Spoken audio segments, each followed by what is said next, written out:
안녕하세요. 사연에 빠지다의 DJ 민영입니다. 오늘 사연은 억울한 일을 당한 사연자님이 정체를 까발리며 시원하게 복수를 한 사연인데요.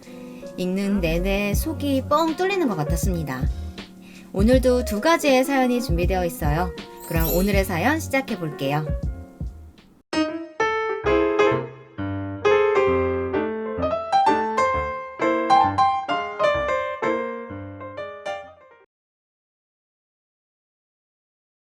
안녕하세요. 이맘때가 되면 전년도에 있었던 추석날이 생각나곤 합니다. 저도 모르게 웃음이 나고요. 통쾌함의 웃음입니다. 저만 알고 있기 아까워 어디에다가 이 이야기를 풀어놓을까 고민하다가 여기 사연에 빠지다 채널에 공개해보려고 합니다. 많은 분들이 들어주시고 한바탕 시원하게 웃다 가셨으면 좋겠네요. 저는 남편과 동갑내기 친구 사이로 만나다 연애로 발전하게 되었습니다. 남편과는 같은 고등학교를 나와 쭉 허물없이 지내던 친구 사이였는데요. 왜 친구 사이에도 그런 거 있잖아요. 성별 구분 없이 편하게 지낼 수 있는 사이요. 남편과 제가 딱 그랬습니다. 저도 남편은 막말로 같은 목욕탕에 들어가 앉아있을 때도 눈 하나 깜짝 안 할 만큼 편한 사이였죠.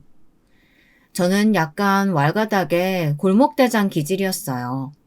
남편은 사교성은 있지만 저에 비해 약간은 섬세한 구석이 있는 남자였는데요. 그래서 어쩐지 둘이 다니면 남녀가 바뀐 것 같다는 말을 많이 듣곤 했습니다. 성주, 너 태경이랑 뭐 없는 거 맞아? 진짜야? 아, 그럼 당연하지. 우리 사이에 뭐가 있어 보여. 없는 게 이상하다. 야, 맨날 그렇게 붙어 있는데 어떻게 아무 일이 없냐? 하기야, 태경이가 너 챙겨주는 거 보면 약간 여동생 대하는 것 같고, 뭐 연인이라기보단 가족 느낌이긴 하다. 뭐? 여동생? 내가 왜 걔 여동생이냐? 누나면 몰라도. 제가 발끈하면 친구들은 깨르르 웃곤 했어요. 그리고 어떤 친구들은 이런 저희 사이를 신기해하기도 했죠. 사실 제가 남편을 고등학교 친구로 맞이하게 된 데에는 약간의 가슴 아픈 사연이 있는데요.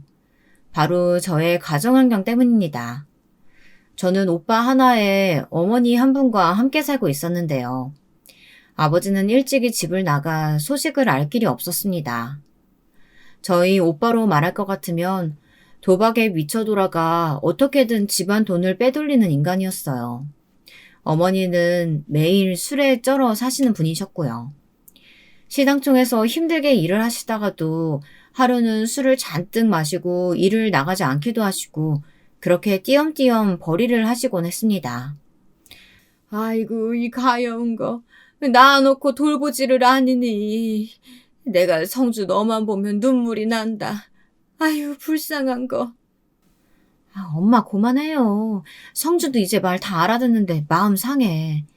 성주야, 이모가 반찬 해왔으니까 냉장고에 바로 넣어두고 꼭 끼니 때마다 챙겨 먹어. 알았지?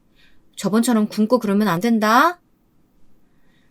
그래서 할머니와 이모가 저희 남매를 가끔씩 보러 와 돌봐주시곤 했는데요. 할머니는 주름진 손으로 저를 어루만지시면서 한참이나 눈물을 떨구다 갔습니다. 그러고 가면 제 마음은 심란해졌고 이모의 손길이 담긴 반찬들은 참 따뜻하게 느껴졌죠. 사실 어머니가 어렸을 적부터 저희 남매 밥을 챙기시지 않은 일이 허다했기에 유일한 먹거리이기도 했어요. 그래서 저희 남매는 이모가 오면 기뻐하며 허겁지겁 숟가락질을 하기 바빴습니다. 그러다 가끔은 할머니께서 회 안에 잠기시며 아버지에 대한 말씀을 언뜻 하실 때가 있었는데요. 아빠만 도박에 미쳐 날뛰지 않았어도 집안 꼴이 이렇게까지 되진 않았을 텐데. 정말 하늘이 원망스럽다. 성주야, 너도 원망스럽겠지만은 그래도 꿋꿋이 바르게 자라야 한다. 이 할미를 봐서라도, 이 불쌍한 네 이모를 봐서라도. 알았지? 네, 알겠어요, 할머니. 걱정하지 마세요. 그래, 아유 착한 것, 이쁜 것. 저는 그렇게 할머니와 이모의 기대에 맞춰 다행히 나쁜 길로 빠지지 않고 잘 컸습니다. 하지만 오빠는 그렇지 못했습니다. 약한 아이들한테 돈을 뜯는 양아치들 무리에 합류하더니 슬그머니 그쪽으로 빠져버리더라고요. 말릴 새도 없었어요. 오빠가 그렇게 가족이 아닌 사람이 되고서 저는 많은 상심에 빠져 있었습니다. 그때 나타난 게 남편이었고요. 요즘 내 취미가 종이합 적는 건데 같이 할래? 뜬금없이 제 짝이 된 남편이 이렇게 말을 걸어오며 종이학을 접게 되었는데요. 이 단순하고 간단한 작업이 꽤나 기분 전환이 되더라고요. 아무 생각 없이 학을 접고 있으면 마음이 편안해졌달까요? 남편이 의도하고 권한 건지는 모르겠지만 아무쪼록 그 계기로 저는 남편에게 미주알 고주알 학을 접으며 여러 이야기들을 털어놓게 되었습니다. 그리고 남편은 묵묵히 들어주었어요. 그러다 제가 고3이 되고 진로를 결정해야 할 때 저는 돈 때문에 대학을 포기하고 남편과는 이제 뜸해지겠구나 싶었습니다. 남편은 티는 내지 않았지만 유복한 가정 환경에서 돈 걱정 없이 공부를 하고 있었어요. 그러면 자연스레 대학을 갈 테니까요. 다른 건 몰라도 저는 친구 하나를 잃은 기분에 씁쓸함이 참 컸습니다. 그런데 성적이 좋았던 제가 대학을 포기한다고 하자 주변에서 많이들 말리기 시작하더라고요. 성주야, 선생님은 네 성적에 대학 포기하는 건 너무 아까운데 장학금 주는 곳이라도 알아보는 게 어때? 분명히 있을 거야. 그래, 선생님 말이 맞아. 성주 너 이대로 대학 포기하면 분명 후회할 거다. 아르바이트를 해서라도 내가 돈은 구해볼게. 가장 말리는 것이 남편이었어요. 결국 남편의 성화에 저는 수능을 보았고 정말로 4년 장학금을 받을 수 있는 전역으로 대학에 입학할 수 있게 되었습니다. 아마 남편이 아니었다면 제 인생의 향방이 어떻게 변했을지 예측할 수 없어요. 실제로 제가 그 대학에 들어가고 나서 세상에 대해 많이 배웠고 제가 하고 싶은 것을 펼쳐 성공이란 반열에 이를 수 있었으니까요. 저는 대학에 들어가 평범한 학생들처럼 공부도 했지만 반면 저만의 길을 모색하기도 했습니다. 그것은 바로 영상 사업이었습니다. 처음에야 오합지졸이었지만 열심히 하니 직원들이 늘어났고 실제 수익이라는 것이 점점 더 오르기 시작했죠. 남편은 그 누구보다 축하해 주었습니다. 그리고 예상치 못한 말을 던졌어요. 나는 네가 잘 될 줄 알았어, 김성주. 네 꿈도 점점 이뤄나갔겠다. 이제 연애해보는 거 어때? 나랑. 오랫동안 성주 널 좋아했어. 나를? 응, 우리 연애하자. 남편의 진지한 눈동자에 혼란스러웠지만 그러면서도 한편 저는 심장이 뛰고 있음을 느꼈습니다. 그 오랜 세월을 지냈으면서도 이제서야 제 마음을 알게 되었다는 것이 약간은 바보 같기도 했죠. 하지만 일단 서로의 마음을 확인했으니 정신없이 사랑에 빠지게 되었습니다. 와중에 남편의 어머니, 즉 제 미래의 시어머니도 만나게 되었는데요. 시아버지는 남편이 어렸을 적 돌아가셨기에 시어머니 홀로 남편을 키우셨어요. 전 전에 고등학교를 다녔을 적 몇 번 남편의 집에서 뵌 적이 있었습니다. 근데 그때와는 달리 왜인지 모르겠지만 저를 보는 눈길이 서늘하더군요. 무척 이상했습니다. 아, 니들이 붙어 다니는 건 알고 있었는데 설마 연애까지 할 줄은 몰랐네. 아니, 우리 아들 취향이 이런 쪽이었나? 이렇게 덜 떨어진 애는 아닐 거라고 생각했는데 엄마는 실망이구나. 못마땅한 헛기침까지 하시는 모습에 제가 다 민망해서 얼굴이 붉어졌어요. 시어머니는 계속 볼멘 목소리로 물으시더군요. 물음이신지 시비인지 모르겠다만요. 그나저나 너는 어느 회사 다니니? 대학은 갔다고 했나? 아, 갔다 했지? 뭐 중소기업 같은 데 다니니? 아, 저는 네, 그냥 작은 회사 다니고 있어요. 그러니? 그래 뭐 거기라도 들어가서 다행이구나. 요즘 중소기업 월급 200도 잘 안 준다던데 그걸로 먹고 살 수 있을런지나 모르겠네. 아무튼 아들, 오늘 집에 늦게 들어오지 말고 엄마 요리하는 거 돕기로 했으니까 빨리 들어와라. 연애도 좋지만 자꾸 엄마 혼자 두면 엄마 외로워. 사실 예비 시어머니에게 제 회사를 운영하고 있다고 말씀드릴까 했는데요. 그땐 남편과 결혼까지 갈지 그 부분이 확신이 없었기 때문에 대충 둘러댔습니다. 제가 어떤 회사를 운영하고 있다고 하면 사람들이 자꾸 물어오는 것도 조금 불편했거든요. 그게 남편의 어머니라면 더더욱 그럴 것 같았고요. 그런데 뒤이은 반응을 보니 그냥 솔직히 말하는 게 나았을 것 같더군요. 남편의 어머니는 저희 데이트할 때 여러 번 전화까지 하셨습니다. 아, 얼른 안 들어오고 뭐해? 엄마 기다리는데 재료 다 상하겠어. 아, 네, 들어갈게요, 엄마. 잠시만요. 성주야, 저기 미안한데. 알았어, 얼른 가. 어머님 기다리시겠다.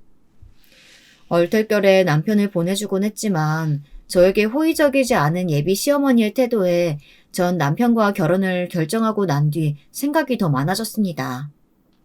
특히 결혼을 앞두고 열린 상견례에서 시어머니의 진면목을 마주하게 되었는데요. 정말 감당하기 힘들었거든요. 시어머니께서는 친정어머니가 들어오시자마자 대놓고 비꼬기 시작했어요. 아이고 사돈, 일 때문에 상견례 시간 맞추기 어려우시다 하더니 일하다 바로 오셨나 봐요? 네? 네? 복장이요. 일하다 오신 복장이어서요. 엄마 일단 앉아요. 어머님, 저희 엄마 집에 있다가 오신 거예요. 아, 그러니? 내가 착각을 했나 보구나. 아니, 저는 백화점에서 옷 한 벌 맞춰가지고 나왔거든요. 상견례 자리라면 당연히 그런 예의는 갖춰야 하니까요. 어머니가 당황해 하시자 제가 곧바로 상황을 중재했지만 시어머니는 아랑곳 안 왔습니다. 어머님의 옷차림에 상견례에 적절치 않다는 것을 강조해주고 싶으신 건지 자기가 얼마를 주고 옷을 샀는지 가격표까지 보여주더라고요. 그것에 남편의 얼굴이 더 붉어졌습니다. 얼마나 민망스러운 행동인가요?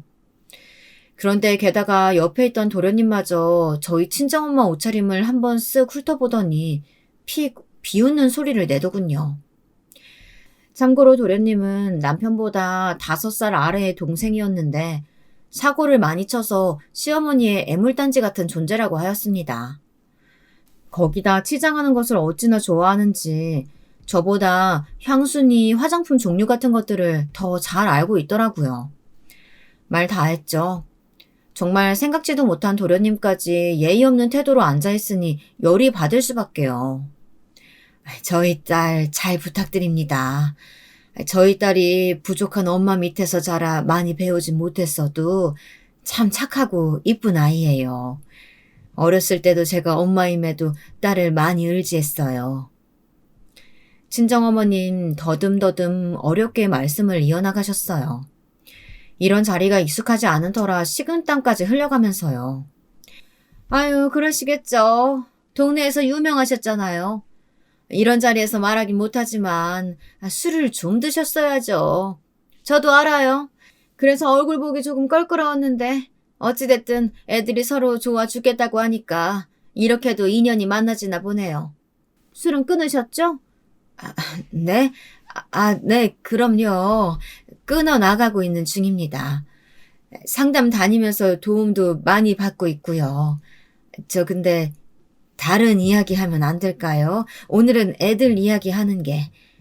네, 그래야죠. 아무튼 술은 끊으시는 게 좋을 겁니다. 어른으로서 본보기를 보여야 하잖아요? 어머니가 당황해 더듬거리시는 모습을 보니 마음이 안 좋았습니다. 아무리 저에게 큰 애정과 관심을 주지 않는 엄마라고 해도 그런 취급을 받고 있는 걸 눈앞에서 보자니 팔은 안으로 굽는다고 기분이 팍 상하더라고요.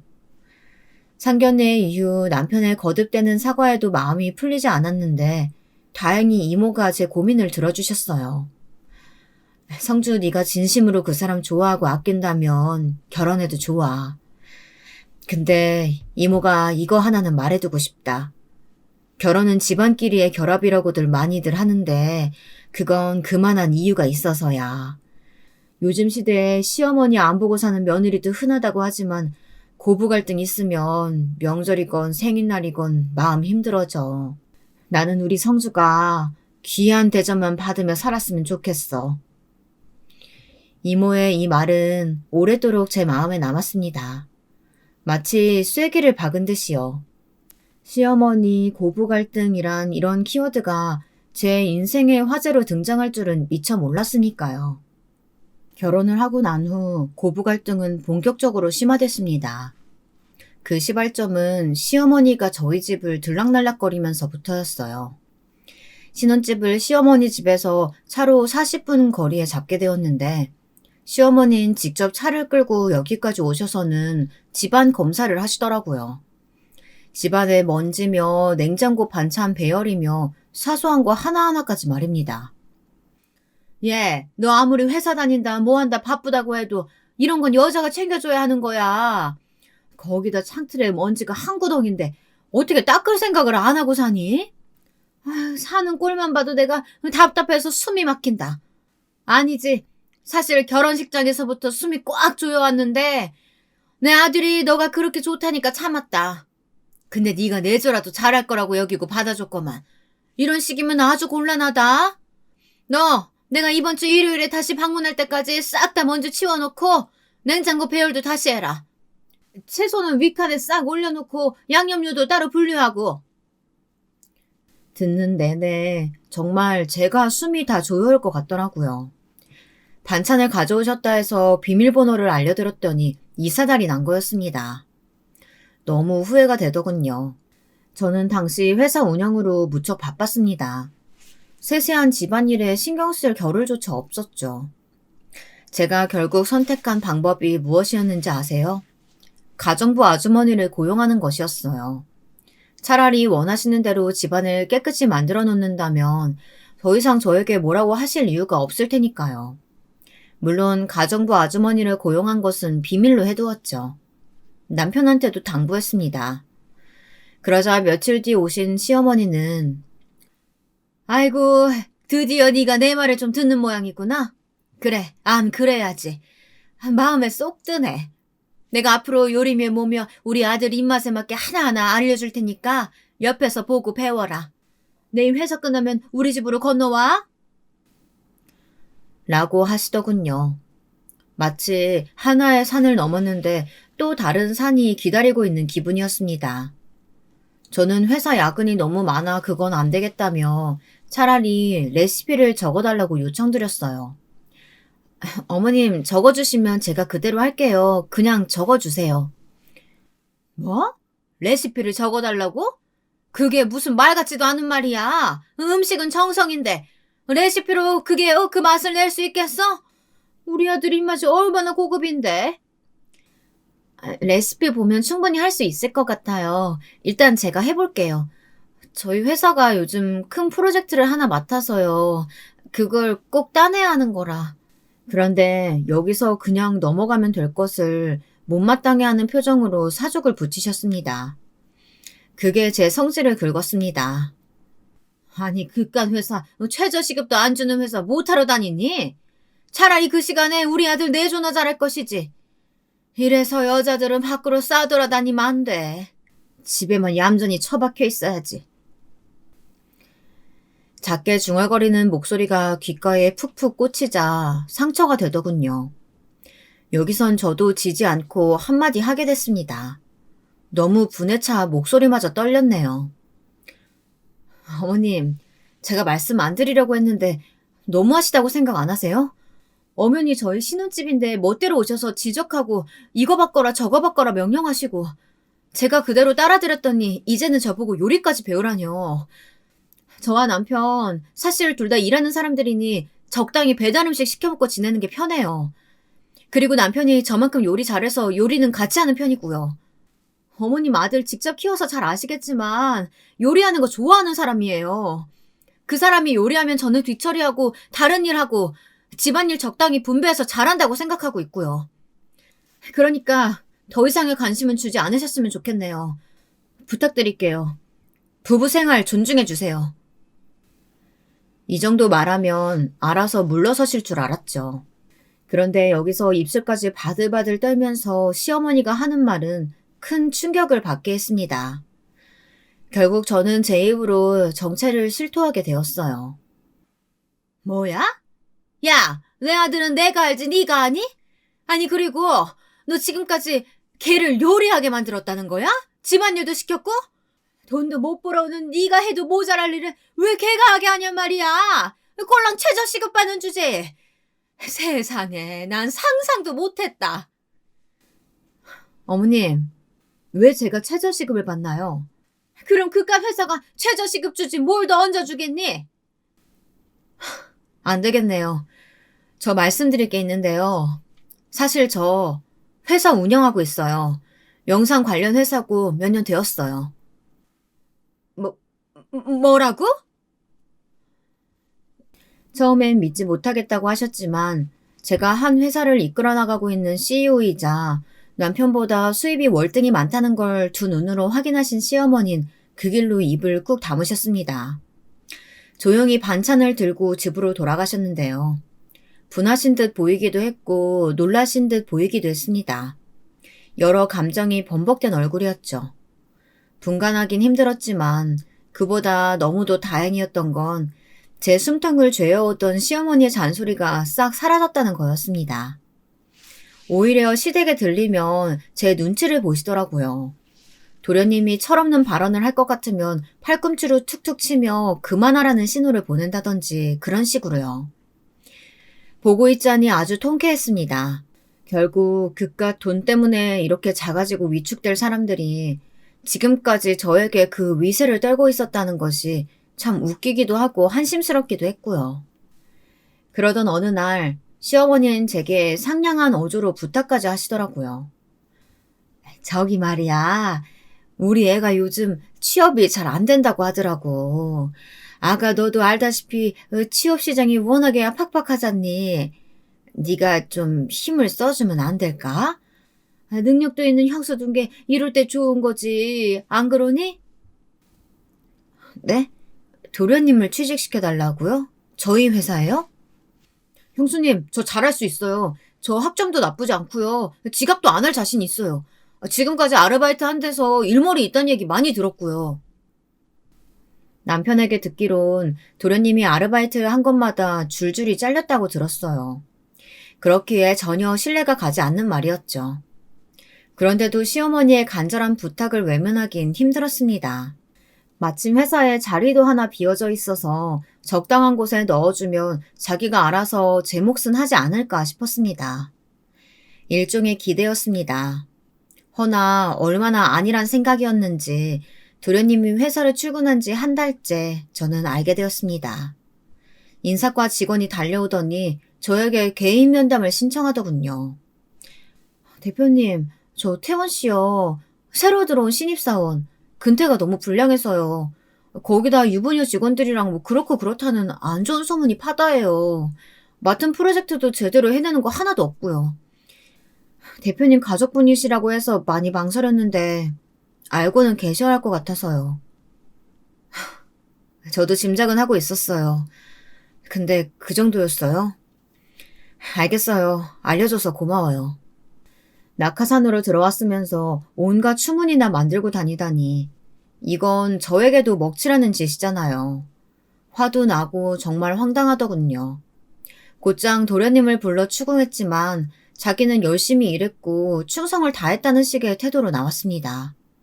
왜 자기한테 이런 덤태기를 씌우는지 모르겠다며 회사 직원들이 무섭다는 말까지 하더군요. 뻔뻔스러워서 욕이 튀어나올 뻔했지만 일단은 회사란 공간인 만큼 꾹 참았습니다. 그리고 해고 조치를 했죠. 문제는 도련님이 나갈 때도 곱게 나가진 않았다는 겁니다. 심지어 이 일을 시어머니에게 전해서 다음 명절날 분위기를 쎄하게 했다는 겁니다. 제가 시댁에 들어서자마자 갑자기 시어머니가 앞치마를 집어던지더라고요. 전을 붙이라면서요. 예, 너 오늘까지 이거 전 붙이는 거 다 마무리해야 한다? 왜냐면 윗집 아랫집부터 시작해서 경비 아저씨들 거까지 챙겨줘야 되거든. 이 많은 걸 다요? 그래, 왜? 이거 몇 시간이면 후떡 하고도 남지. 뭐 이 정도가 뭐가 힘들다고. 얼른 앞치마 입어. 시간 간다. 세상에 부엌에 만들어야 할 음식 재료들이 무슨 곡식 창고 마냥 꽉 채워져 있는데 정말 놀랄 노짜였습니다. 이게 도련님을 해고시킨 것에 대한 보복이구나. 바로 알 수 있었죠. 거기다 저처럼 놀란 남편이 두 팔 걷어붙이고 도와주려고 하니 시어머니는 꾀를 부리시더라고요. 너는 할 일 따로 있어. 저기 태원이랑 같이 가서 장도 봐야 되고 하니까 얼른 나가봐라. 우리는 시간이 좀 걸릴 거니까 둘이 밥 한 끼 먹고 들어오고.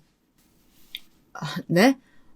엄마, 이걸 엄마랑 성주가 어떻게 둘이 다 한다고요? 우리도 도울게요. 남편은 당황하며 돕겠다고 나섰지만 시어머니는 극구 말리며 남편을 떠밀었습니다. 여기엔 얄밉게도 도련님까지 끼어들더라고요.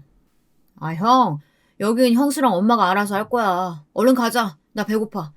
형수님, 전 형수님만 믿고 나갈게요. 저희 엄마 요즘 팔 아프시다고 하니까 형수님이 많이 도와주세요. 실로 어이가 없었죠. 시어머니는 그 와중에 저한테 비닐장갑까지 끼우시며 일을 하라고 성화였네요. 그런데 정말 이날의 명절은 악몽 그 자체였습니다. 이렇게 말씀드리면 될까요? 저는 이날 전을 부치고 며칠간 회사 일을 집에서 해야 했습니다. 나가지를 못했어요. 몸이 너무 아파서요. 아니, 기름을 그렇게 많이 쓰면 어떡하니? 얘, 너는 무슨 기름바다 만들려고 작정했냐? 적당히 부어야지. 아이고, 네 친정에서 이런 것도 못 배웠냐? 모양도 예쁘게 하고. 그게 뭐야 대체? 무슨 먹다 뱉은 것처럼 만들어놨네. 어머니, 저 지금 최선을 다하고 있는 건데요. 제대로 하란 말이야, 제대로. 난 너가 회사 운영한다는 게 실로 놀랍다. 이런 쉬운 요리도 허투루 하는데 어떻게 회사 운영은 잘할란지 몰라. 하기야, 우리 아들 같은 인재를 잘랐으니 잘 될 리가 없지. 듣는데 정말 당장이라도 때려치고 나가고 싶은 마음에 저도 모르게 엉덩이를 들썩거리게 되더군요.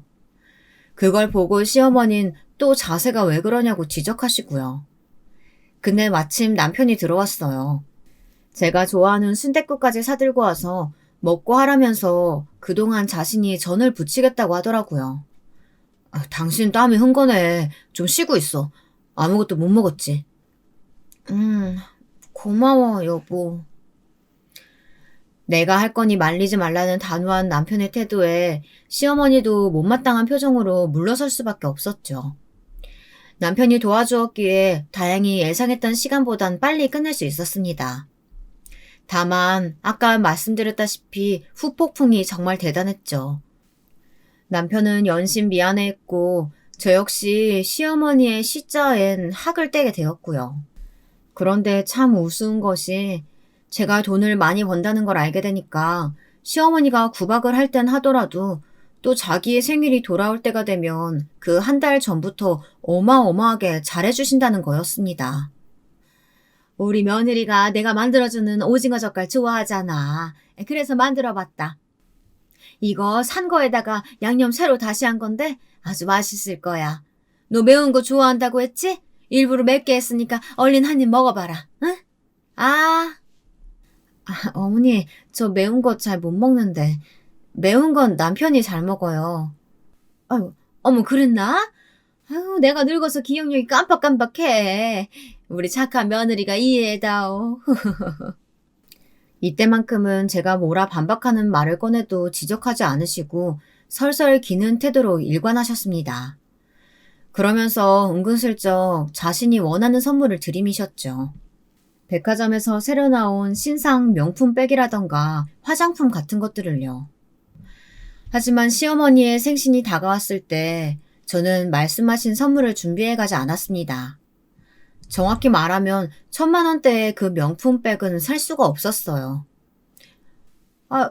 어머나 선물이 이게 뭐냐? 이건 내가 말했던 게 아니잖아. 어머니, 그게 사정이 있어서요. 사실 저희 회사 사정이 별로 좋지 않아요. 길게 말씀드리긴 어렵지만 지금 극복 중이에요.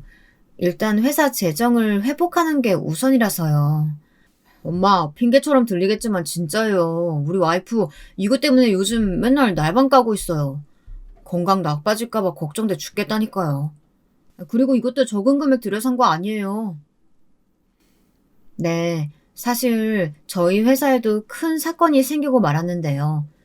큰 금액을 투자해 시작했던 컨텐츠가 잘 안 되기 시작하면서 회사에 타격이 있게 된 거예요. 그 때문에 아끼던 직원들과 이별해야 했고 팀이 해체되고 말았어요. 사업의 위험성이야 알고 있었지만 막상 닥치니 무섭고 막막했어요. 근데 불난집에 기름 붓는 사람들 있잖아요. 저희 시어머니였어요. 아니 뭔 일인진 모르겠지만 아무리 그래도 그렇지 네 시부 보내는 사람 생일을 이런 식으로 넘기니? 아휴 배신감 드는구나. 기대했던 내가 바보지. 어머님 때 좀 그만 쓰세요. 그래요. 엄마 내가 그 가방 마련해 줄게요. 그러니까 언제 주냐고. 됐다. 니들 가라. 그날 이후 시어머니와는 냉전이 이어졌습니다.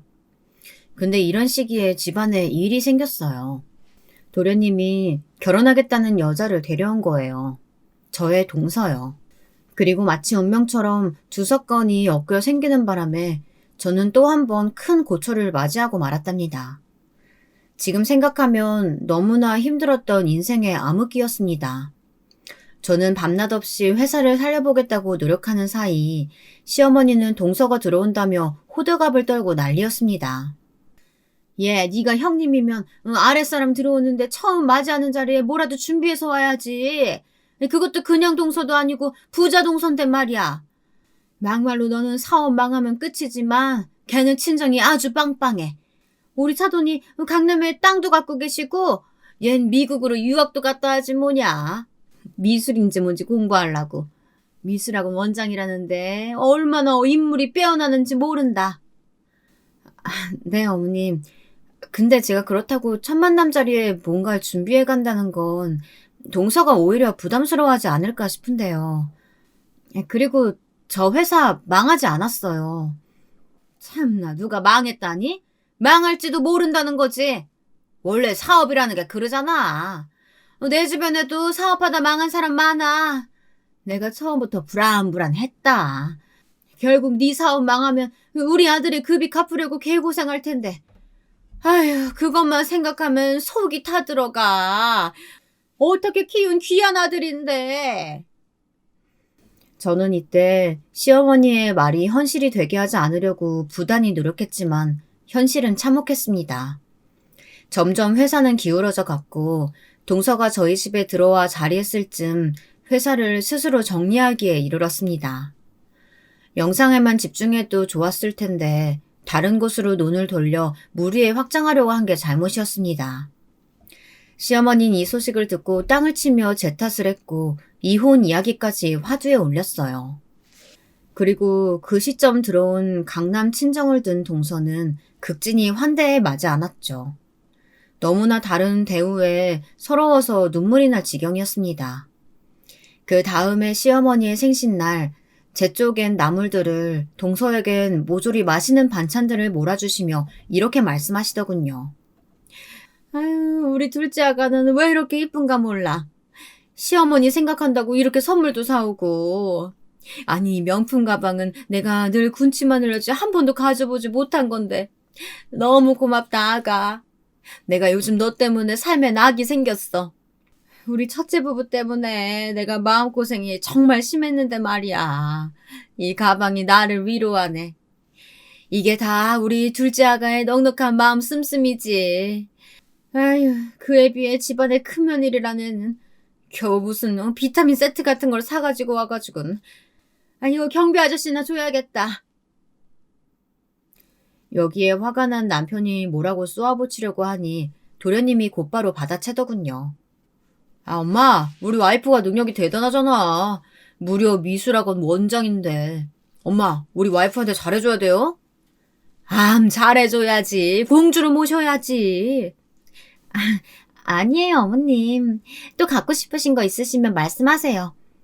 그나저나 형님 어머님 선물 조금 너무하긴 하셨다. 비타민은 어머님 집에 이미 널려있는 것 같던데요.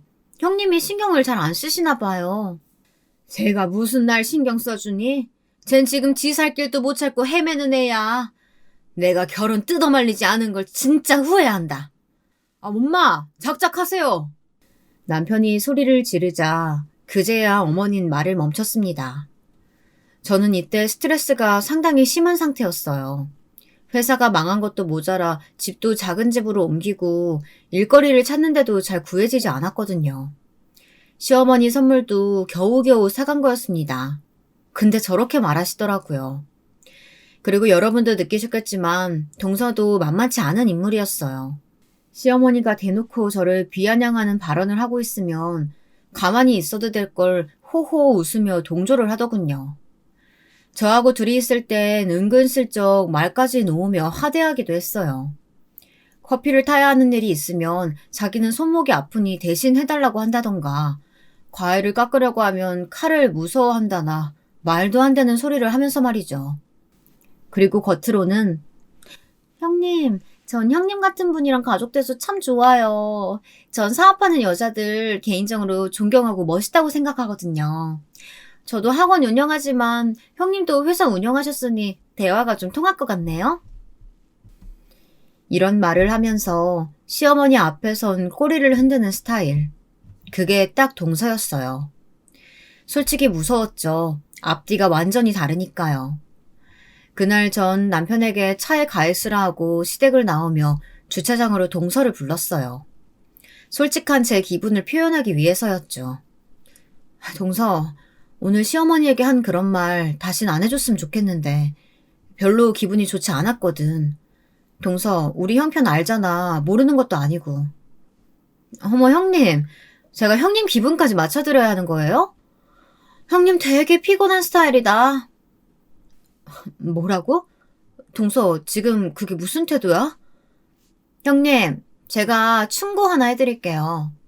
앞으로 저 같은 사람한테 함부로 조언 이런 거 하지 마세요. 저는 지금 잘 나가는 학원 운영하는 사람이고 아시겠지만 저희 친정에도 여유가 넘쳐나잖아요? 근데 형님은 망했고 아무것도 가진 거 없잖아요. 괜히 제 화도 꺼봐야 좋을 거 없어요. 동서의 말은 정말이지 기가 차더군요. 웃으면서 아무렇지 않게 저런 말을 하고 당당히 뒤돌아서는데 열이 확 올랐습니다. 차에 타 있던 남편이 저를 보고 무슨 일이 있었냐고 묻더군요. 걱정스러운 얼굴이었어요. 저는 남편이 들으면 함께 속상해할까 말을 하지 않았습니다. 속으로는 동서에게 다신 말을 걸지도 상대도 하지 말자고 다짐하며 울음을 끄끄 삼켰고요. 그런데 시어머니의 동서 편에는 지나쳤습니다. 시어머니 생신 때 그런 사건이 일어난 지 얼마 되지 않아 또 하나의 사건이 터지고 말았는데요. 전 이 사건으로 시댁과 절연을 선언하고 말았답니다. 사건의 첫 발단은 도련님이 갑자기 가족의 화합이라는 명목으로 모임을 개최한 것이었어요. 썩 내키지도 않고 가고 싶지도 않았지만 도련님이 가족 단톡방에 꼭 모여야 한다고 중대 발표를 할 것이 있다 하길래 참석한 자리였습니다.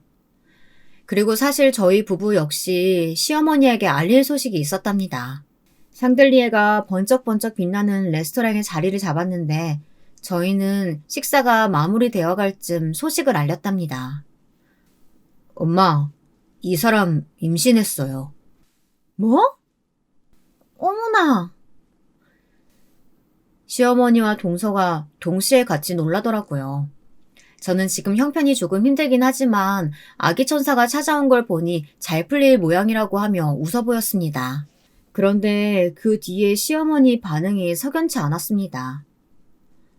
아니, 네 동서도 임신했는데 너까지? 어떻게 같은 시기에 임신을 했다니? 이거 좋은 건가? 그때야 저는 동서가 임신했다는 것을 알게 되었습니다. 동서 임신했어? 아, 네. 오늘 형님하고 아주버님에게 말씀드리려고 했는데 형님도 임신하신 줄은 몰랐네요. 동서의 표정은 별로 좋지 않았어요. 마치 자신이 유일하게 임신해야 할 사람인데 누군가 또 임신을 해서 관심받는 게 불편한 눈치였습니다. 그런데 그때 시어머니가 갑자기 상을 소리나게 탁 내리치더라고요. 근데 너흰 답도 없다. 형편도 궁색하면서 어떻게 애를 키우려고 하니? 너는 지금 니네 살기도 바쁘지 않어? 아니, 내가 축하한단 말이 입에서 도저히 나오질 않네. 순간적으로 섭섭한 마음이 몰려왔습니다. 어머니, 저 일자리 구했고 지금 열심히 빚도 갚아나가고 있어요. 왜 안 좋은 쪽으로만 생각하세요? 그렇게 말하시니까 섭섭하네요. 맞아요, 엄마. 이럴 땐 그냥 축하한다고 하면 되는데 왜 굳이 그런 말씀 하시는 거예요? 기분 너무 상하네요. 아, 괜히 왔네. 오지 말 걸 그랬어요. 남편과 저는 그 자리에서 일어나 버렸습니다. 솔직히 저희 형편 안 좋은 걸 알면서도 꼬박꼬박 용돈 받아가려고 하고 저희 집안에 돈 한 푼 보태주지 않는 시어머니가 저런 말까지 하시니 더 싫더라고요. 거기다 저는 임신까지 했는데 말이죠. 근데 시어머니도 자기가 조금 심했다고 생각이 되었는지 문자를 보내셨더라고요. 미안하다. 단 4글자였어요. 하지만 사과를 받아본 것은 처음이었습니다. 어머니가 웬일로 사과를 다 하셨네. 일단 사과 문자 하나로 아주 조금은 마음이 풀렸습니다. 시어머니는 그러면서 동서와 저를 둘 다 초대해 맛있는 밥상을 차려주시겠다고 했어요. 동서가 입덧이 심해 나아졌을 시기에 시댁에서 모일 수 있었죠. 어머, 너무 맛있는 냄새 나요, 어머니. 이걸 세상에 혼자서 다 하신 거예요? 너무 맛있겠다. 어머니, 감사해요. 준비하기 많이 힘드셨을 텐데. 아니다. 나도 오랜만에 우리 두 며느리들 모아놓고 이런 자리 가지니까 참 좋네. 얼른 들어라. 밥상엔 불고기부터 시작해서 손 많이 가는 반찬들이 많았습니다. 저는 정말 감사한 마음으로 맛있게 먹었어요. 사실 그 시기 저는 빚 때문에 임신을 했으면서도 하루 종일 일하느라 밥 한 끼도 제대로 못 챙겨 먹고 있었거든요. 따끈한 쌀밥이 얼마나 맛있던지 허겁지겁 먹고 있는데 시어머니가 갑자기 쇼핑백을 내미시더라고요. 동서에게 하나, 저에게 하나 똑같은 크기의 쇼핑백이었습니다. 열어보니 상자 사이즈도 똑같더라고요. 당연히 같은 선물이겠거니 했습니다. 인터넷에서 유명한 인부용 크림이네요. 이거 비싼데 너무 감사해요, 어머니. 역시 센스 짱이야. 어머니, 제 건 샘플 5장이었습니다. 그러니까 시어머니는 동서에게 300ml짜리 크림을, 저에겐 거기에 딸린 샘플 크림 5장을 준 겁니다. 한 5일 쓸 수 있는 양이겠더라고요. 황당해서 시어머니를 쳐다보고 있으니 왜 그러니? 내 얼굴에 뭐 묻었니? 라고 하시더라고요. 어머니, 저에게 이 샘플 주시는 의도가 뭐예요? 아니, 왜 이걸 선물로? 증정용이어도 만족해야지. 넌 원래 주지도 않으려고 했다. 그나마 고기 하나 딸려와서 주는 거야. 맞아요, 형님. 형님 처지엔 과분한데. 너무 화가 나고 믿겨지지가 않더군요. 몸이 주체가 안 될 정도로 덜덜 떨렸습니다. 이건 완전히 저러한 사람을 무시한 것이잖아요. 동서와 시어머니가 악마로 보였습니다. 저는 선물 박스를 내팽개치고 두 사람에게 말했습니다. 동서, 말 조심해. 아이들 가르친다는 사람이 말이 그렇게 천박해서 어떡해? 애들이 뭘 보고 배우겠어. 그리고 어머님, 대단하시네요. 전에 제가 도련님 취직시켜드리고 꼬박꼬박 용돈 드리고 선물 챙겨드린 건 싹 다 잊으셨나 봐요? 회사 망하고 나니까 이제 제가 사람으로도 안 보이세요? 정말 어머니 같은 사람 처음 보네요. 아니, 이제 더 보고 싶지도 않네요. 전 이 집 큰며느리 포기하겠습니다. 대차게 말하고 나와버렸습니다. 밖으로 나오니 그제야 눈물이 쏟아질 듯 흘러나오는데 정말 어떻게든 다시 회사를 일으켜야겠다는 생각이 들더라고요. 시댁과 절연을 하고 나자 시어머니가 너 같은 며느리 나도 필요 없다고 말하는 문자들이 날아왔어요. 전 꿋꿋이 제 갈 길만 보았고요. 출산을 하고 아이를 키우느라 바쁘고 힘들긴 했지만 아이가 어느 정도 크고선 어린이집에 아이를 맡기고 사업을 다시 시작하게 되었습니다. 그 와중에 놀라운 인연도 만나게 되었는데요. 바로 동서의 친정 아버지였습니다. 우연히 사업차 만나게 되었는데 동서의 친정 아버지께서는 동서와 달리 상당히 좋은 분이셨어요. 제가 이끌려는 사업을 좋게 보셔서 사실 제 사업에 도움을 주신 분이기도 했죠. 그러면서 동서에 대해서도 알게 되었는데요. 그 전에도 도련님같이 무지개 능력 없는 사람이 어떻게 부자 동서를 만났는지 신기해했는데 여기에도 얽힌 이야기가 있더라고요. 바로 동서가 나이트 죽순이, 그러니까 나이트나 클럽을 상당히 좋아하는데 거기서 도련님을 만난 거예요. 한마디로 두 사람이 그런 쪽으로 코드가 맞았던 거죠. 그래서 동서의 친정아버진 도련님도 별로 마음에 들어 하시지 않으시더라고요. 그러던 어느 날 그분께서 저에게 엄청난 무게가 실린 부탁을 하시게 되었습니다. 우리 딸만 생각하면 너무 속상하네. 무슨 말씀이세요? 대표님 딸은 지금 학원 잘 이끌어 나가고 있잖아요. 그건 내가 고용한 선생님들이 한 일이야. 정작 딸애는 매일 쇼핑이나 하며 술이나 퍼마시고 있어. 애도 가정부한테 맡겨버리고 내 딸한테 실망스럽지만 아비로서 뭘 어찌할 수가 없어서 속상하네. 아, 그런 사연이 있으셨군요. 그래서 말인데 이번에는 대책을 세워야겠다는 생각이 들어. 이렇게 자기 힘으로 뭔가를 해내는 자네를 보니까 더더욱 그래. 내 딸이 자네 같은 사람이 되었으면 좋겠어. 아예 자네 밑에서 하나하나 배워나가는 것도 괜찮을 테고. 자네가 좀 맡아줄 수 있나? 네? 대표님 딸, 그러니까 동서를 제 회사에 취직시켜달라고요? 무리한 부탁이긴 하지만 부디 들어달라고 요청하시더라고요. 이번에 딸 애 카드도 빼앗고 완전히 지원을 끊어버릴 거라고 하시면서요. 딸이 정신 차리길 바라는 마음으로 내린 결정이라시는데 안 된다고 말씀드릴 수가 없었습니다. 개인적으로 동서는 제게 미운 사람이었지만 동서의 친정 아버진 도움을 주신 분이었으니까요. 그래서 다음 주부터 동서를 제 회사로 출근시켰습니다. 역시나 동서는 난리가 나 있었어요. 틈날 때마다 자기 아버지에게 전화해서는 카드를 달라고 난리를 치더군요. 아빠, 나한테 계속 이럴 거야? 아빠가 차려준 그 가게 거의 망해서 우리 밥도 못 먹고 산다고. 내가 형님이라는 회사에 들어가서 이직거리까지 하면서 먹고 살아야 돼? 아, 진짜 싫다고. 당장 내 카드 주고 우리 그 일 가게도 다시 차려줘. 나 학원도 복귀시켜주고. 물론 여기에 친정아버지 답은 뻔한 듯 했죠. 동서가 울고 불고 한 번만 봐달라며 전화기에 대고 빌기까지 했으니까요. 그리고 저는 동서를 직원으로 부리며 매일같이 동서에게 업무 보고를 받았습니다. 말로 뭐 표현할 게 있었겠어요. 엉망이었죠. 지각은 기본이고 컴퓨터 프로그램 하나 제대로 다뤄내지 못하더라고요. 어떻게 이런 사람이 유학을 다녀온 건지 의아할 정도였어요. 저기 동서, 아니 회사니까 이름으로 부를게. 지수씨, 여기 표 수치 맞는 게 하나도 없는데 이거 다시 작성하세요.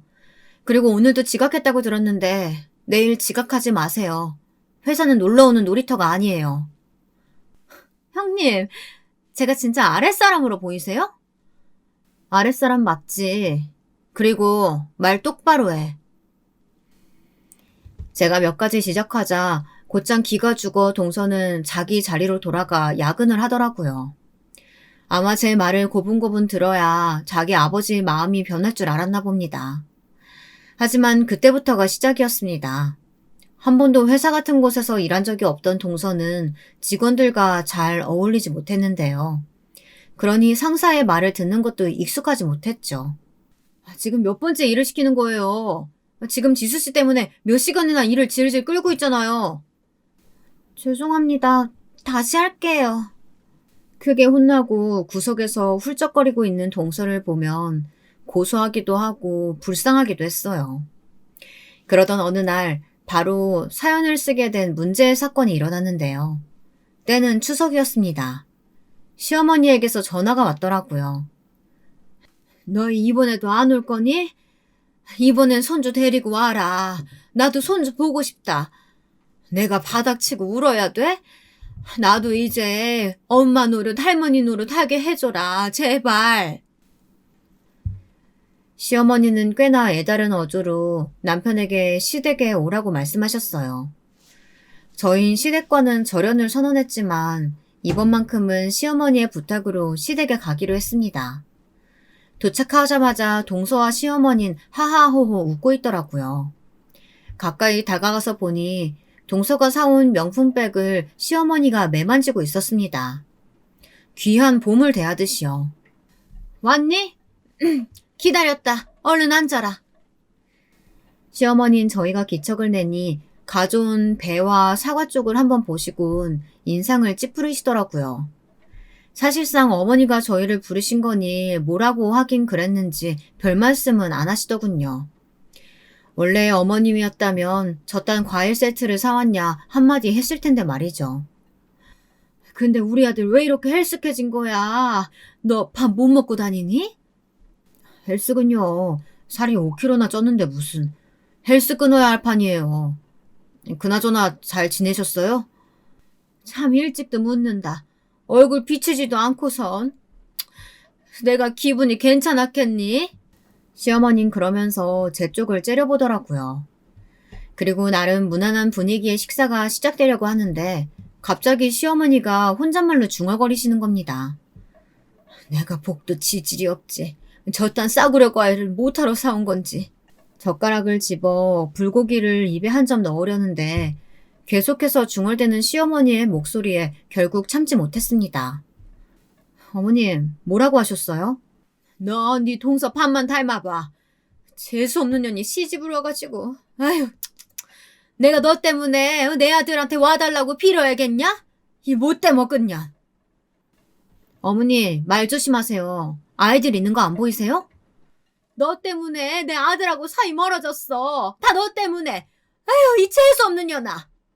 시어머니는 불고기를 집어 제 얼굴에 집어던지기까지 했습니다. 덕분에 양념이 사방팔방으로 튀며 불고기는 그대로 제가 입은 옷으로 떨어졌습니다. 그런데 그때 남편이 나섰죠. 남편 입장에서도 많이 참은 것일 겁니다. 엄마, 재수씨가 아내 부하 직원이에요. 제발 정신 좀 차리세요. 뭐야? 그게 무슨 말이냐? 아가, 진짜니? 그게... 네, 어머님. 저희 친정아버지가 지원을 다 끊으시는 바람에 저 명품백도 사실은 제가 쓰던 거 드린 거예요. 동서가 흐느끼며 말하자 시어머니는 뒤로 넘어갈 듯한 표정을 지으셨어요. 그리고 믿지 못하겠다는 듯 말을 한참이나 버벅거리시더군요. 말도 안 돼. 더 이상 여기 있고 싶지 않았던 저는 마지막 쐐기를 받고 시댁을 떠났습니다. 어머님, 시댁엔 더 이상 못 올 것 같네요. 이 정도 했으면 제 입장에선 최선을 다한 것 같아요. 잘 지내세요.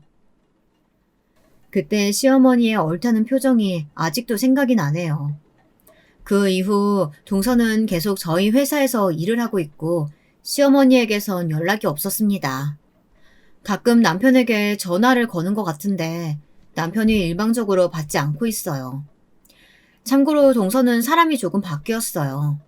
물론 전 사람이 변한다는 말 믿지 않지만 이젠 제게 꼬박꼬박 존대하며 일도 열심히 하려고 하네요. 보여주기 식인지는 아직도 두고 봐야 할 것 같지만요. 어찌됐든 제 사연은 여기까지입니다. 행복한 하루 되시길 바라며 이만 마치겠습니다.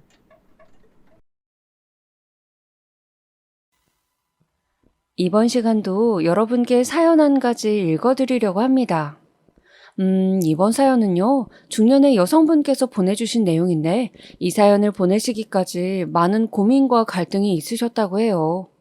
용기를 내셔서 보내주신 사연 속에서 어떤 이야기가 펼쳐질까요? 지금 시작할게요. 안녕하세요. 언제부턴가 유튜브에서 사연 영상 클릭하는 재미에 푹 빠진 사람이에요. 그 중에서도 사연에 빠지다는 정말 진솔하고 담백한 목소리로 사연 소개해 주시는 성우분 덕분인지 제가 가장 애청하고 있는 채널입니다. 영상에 달린 댓글들을 찾아보는 재미도 있고요. 저는 사연에 빠지다에 올라온 여러 가지 사연들을 보면서 사실 위안을 얻고 있었습니다. 해당 사연자분들께는 조금 죄송한 표현입니다만 세상에는 나보다 아둔하고 못난 실수를 저지른 사람들이 많이 존재하고 있구나 하는 위로를 저도 모르게 받았어요. 나만 그렇게 산 것이 아니구나. 그렇다면 조금이나마 다행인 것 같다. 이런 생각들을 해왔네요. 오늘의 사연은 소비자가 아니라 생산자가 되기 위해서 제가 사연에 빠지다의 문을 두드리게 되었습니다. 결과가 어떻게 될진 모르겠네요. 이게 과연 소개가 될까요? 소개가 된다면 댓글 달아주시는 분들이 어떤 내용을 적어주실지 여러모로 떨려오는 것 같아요. 제가 가까운 지인도 몇 되지 않지만 정말 그 누구에게도 제가 이번에 겪은 일화를 제대로 털어놓지 못하였어요. 창피하고 수치스럽고 그저 가슴에 품고 있는 것만으로도 미칠 것 같은데 이걸 누구한테 꺼내 보인다고 생각을 하니까 두려운 마음마저 들어서 그러질 못했습니다. 하지만 또 한편으로는 누군가에게 제 이야기를 털어놓고 싶었어요. 그래서 사연에 빠지다를 생각해낸 것 같습니다. 거두절미하고 제가 적으려는 이야기는 제 남편, 시어머니, 그러니까 시댁하고 관련이 있다고 보면 될 듯 싶네요. 지금 생각해보면 결혼 생활 초기부터 심상치 않았어요. 연애할 때는 몰랐던 남편의 면모, 결혼하고 나서 알게 되었네요. 저희는 맞벌이 부부였어요. 저는 8시에 출근하여 6시에 퇴근하던 직장인이었어요. 가뭄에 콩나듯이 야근이 있었고요. 남편은 저랑 출퇴근 시간이 거의 같은 수준이었는데 대신에 저보다 야근 횟수가 잦은 편이었습니다. 그랬기에 저는 퇴근하고 집에 오면 혼자서 간단히 저녁을 먹게 되었고 남편은 대체로 회사에서 저녁까지 먹고 오는 경우가 많았습니다. 남편이 일찍 퇴근하는 날이면 집에서 저랑 같이 저녁밥을 먹는 거였고요. 주말은 둘 다 쉬니까 해당 사항이 없었고 평일에는 그러니까 보통 이틀 정도를 같이 저녁을 먹었었죠. 참고로 아침은 둘 다 간단히 먹었더랍니다. 저는 당시에 유행하기 시작했던 선식을 탐하셨고요. 남편은 요플레 2개랑 바나나 1개가 고정 메뉴였어요. 각자 아침은 취향대로 먹고 점심은 무조건 회사에서 해결하고 저녁도 거의 따로 먹게 되니까 평일에는 사실 요리를 할 일이 없다시피 했어요. 주말에 맛있는 거 남편이 좋아하는 걸로 차려서 먹었고요.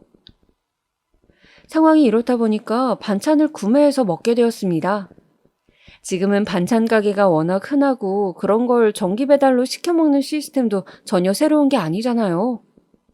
그런데 그 당시에는 만연하지 않았었기 때문에 살짝 획기적이라고 해야 할까요? 생소하다고 해야 할까요? 좀 그랬어요. 아파트 단지의 미용실이 결혼하고 나서 제 단골 가게였는데 거기 사장님이 아는 지인분의 반찬 가게로 연결을 해주었던 거예요. 일주일에 2번씩 반찬을 받았고요. 한 달에 10만 원도 안 들었습니다. 반찬은 물론 국이랑 찌개까지 구성에 포함이었어요. 냉장 보관했다가 필요할 때마다 개봉해서 먹으니까 얼마나 편리하고 위생적이고 좋았는지 몰라요. 직접 하는 것보다 시켜 먹는 게 나은 것 같지? 직접 장 보러 다니는 수고도 덜고 재료값이랑 이것저것 다 따져보면 결과적으로 이렇게 먹는 게 더 저렴하다니까? 우리 이거 생각보다 잘 해낸 것 같아. 반찬을 구매해서 받아 먹은 지 3주차로 접어들었을 때 제가 그렇게 얘기하니까 남편도 동의했었어요. 몰라서 이용을 못했던 거지 알게 된 이상 너무나도 저희한테 딱 맞는 방식이었으니까요. 그리고 남편이 내일 야근해 라고 했다가 야근 안 해도 되네 하면서 당일에 말을 바꿀 때가 종종 있었거든요. 그러면 저는 갑자기 퇴근을 목전에 두고 마음이 조급해지면서 집에 도착하자마자 저녁 식사 준비에 들어가고 집안 청소도 하고 막상 저는 전혀 쉬지도 못하고 옷만 간신히 갈아입은 수준이고 그랬었거든요. 하지만 반찬이 준비되어 있으니까 남편이 언제 어느 때든 불시에 정시 퇴근을 하여도 상관이 없어졌어요. 하여간 반찬을 사서 받아먹게 된 이후로 좋은 점밖에 없었는데요. 2달을 꽉 채웠던 어느 날이었습니다. 야, 이거 뭐냐? 반찬 사 먹는 그게 10만 원씩이나 하는 거였어? 내가 돈 계산 적어놓은 거 봤구나. 구성이 그 정도인데 10만 원은 하지. 아니 10만 원 좀 안 되는데? 내가 넉넉하게 계산을 잡아놓은 거야. 나는 진짜 상상도 못했다. 기껏해야 6만 원이나 7만 원? 그 정도 하는 줄 알았지. 뭐? 아유, 말도 안 돼. 어떻게 그걸 보고 그 정도 금액이라고 생각을 할 수가 있어. 어쨌든 직접 해먹는 것보단 훨씬 나아. 제가 말하니까 남편 표정이 아주 불만 가득하더라고요. 너는 돈이 남아도냐? 야, 마트 아무 데나 가봐. 식재료 얼마나 하나? 그거 사다가 직접 반찬 만들면 양이 얼마냐? 그게 훨씬 저렴하지. 비교가 안 되는데? 순수한 재료값 생각만 하면 어떡해. 그리고 오빠는 한 가지 반찬 연속으로 안 먹잖아. 오늘 먹은 메뉴 내일은 안 먹는다고 하는 사람이잖아. 똑같은 메뉴 양만 많아봤자 어차피 남아서 버리게 될 뿐이야. 제가 조목조목 말을 해주니까 수긍은커녕 남편의 표정이 더 안 좋아지는 거예요. 저는 대체 뭐가 문제인가 싶었습니다. 그런데 잠시 후에 남편이 하는 소리가 나는 쇠가 빠지게 하루 종일 개고생해서 돈 버는데 너는 그 돈을 이렇게 쉽게 쓰고 있었냐?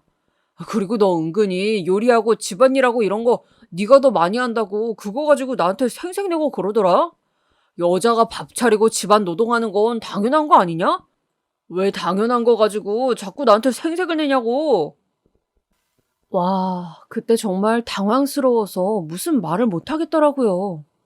저도 일하는 사람이었고요. 퇴근하면 손 하나 까딱하기 싫었어요. 그런데 남편이 일을 더 많이 하니까, 고단해하니까, 그리고 집안일에 참여 안 하려고 하니까 제가 다 묵묵하게 도맡았던 거였거든요. 그랬건만 남편은 그런 생각을 하고 있었을 줄이야. 반찬 그거 다음 주부턴 받지 마. 직접 수고를 들여서 만들 생각은 안 하고 편하게 살 생각만 하고 있었네. 내가 지금이라도 너 이런 거 알아서 다행이다. 남편이 코웃음을 치면서 그렇게 말했고, 저도 약간 욱해서 반찬 받는 거 그냥 끊어버렸어요. 주말에 직접 식재료 장 봐뒀다가 제 시간적 육체적 여건이 되는 만큼 요리를 했습니다. 김치볶음, 계란말이, 생선구이. 어째 식탁에 올라오는 게 거기서 거기 같냐? 그럼 오빠가 직접 메뉴 짜보든가 예산 10만 원에서 많이 넘기면 안 되는 것만 알아둬. 며칠 안 지나서 남편이 에라이 하고 소리를 지르더라고요. 자기 분에 자기가 못 이겨서요. 그런데 진짜는 지금부터였습니다. 이 사건 때문에 남편이 자기 엄마한테 다 일러바치고 왜곡까지 해가면서 징징거린 거예요. 자기 엄마 누구겠어요? 저한테 시어머니 되셨던 그분이시죠. 시어머니께서 어느 날 불시에 저희 집을 방문하셨습니다. 양손 가득 반찬통을 가득 들고 말이시죠. 기어이 네 시어미를 이렇게 나서게 만들어야만 했니? 제가 무거운 반찬통들을 건네받자마자 시어머니께서 씩씩거리셨어요. 남편으로부터 먹고 싶은 반찬 못 먹고 산다는 투정을 듣고 나신 이후로 잠을 못 주무셨대요. 아들 걱정에 눈물이 앞을 가려서요.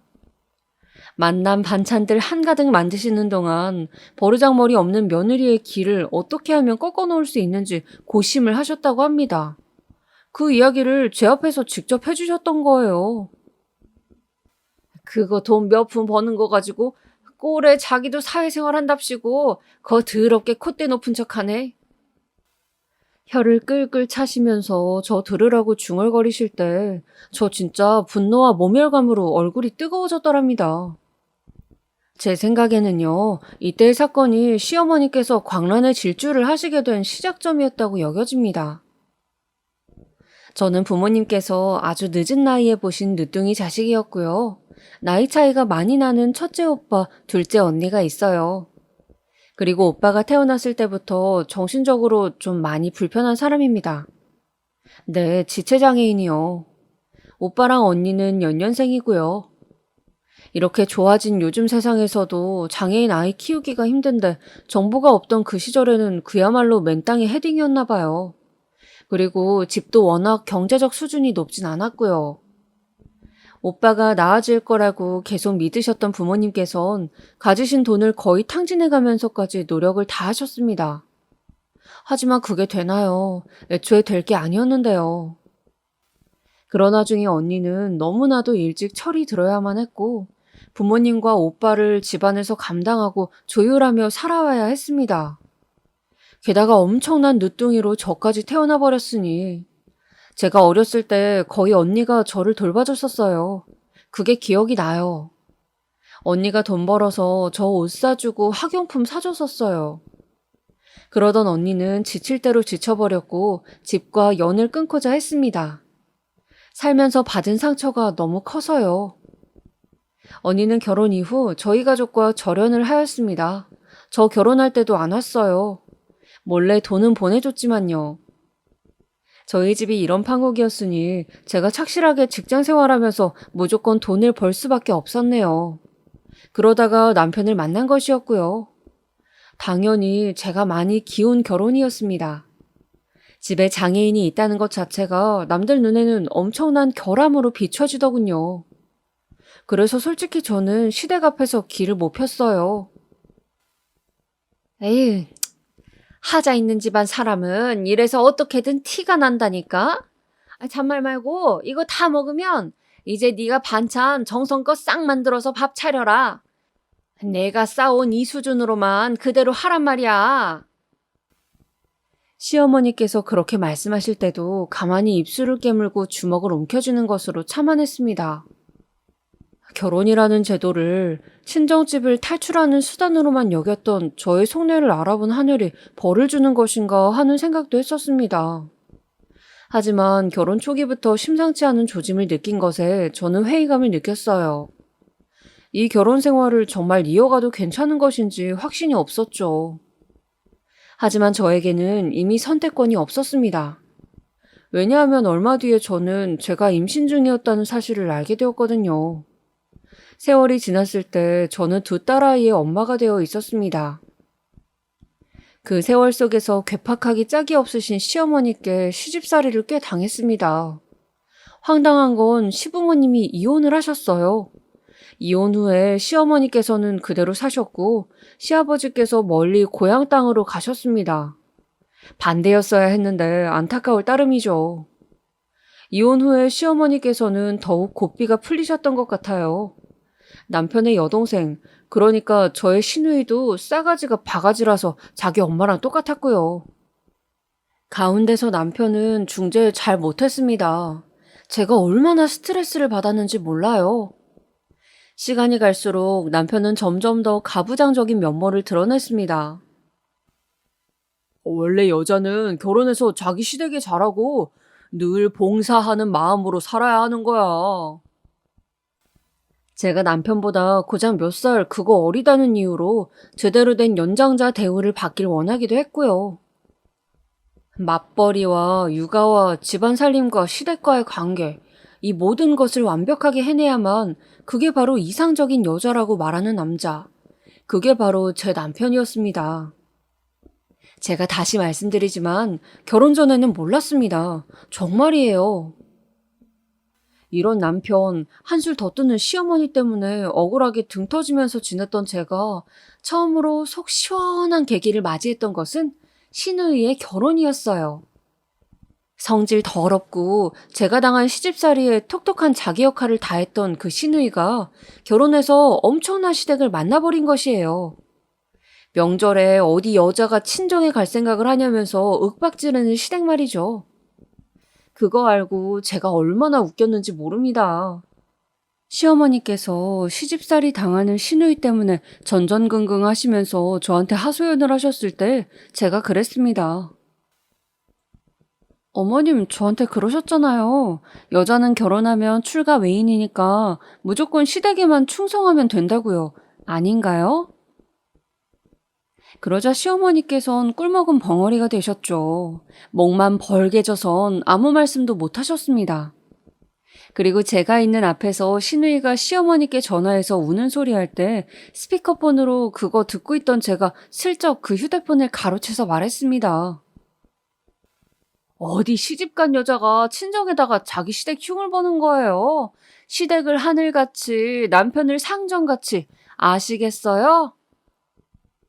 시누이랑 시어머니 동시에 나자빠졌죠. 그 후로 시어머니와의 왕래가 10분의 1 수준으로 줄었습니다. 시간이 갈수록 사이는 어색해져 갔는데요. 오히려 좋더라고요.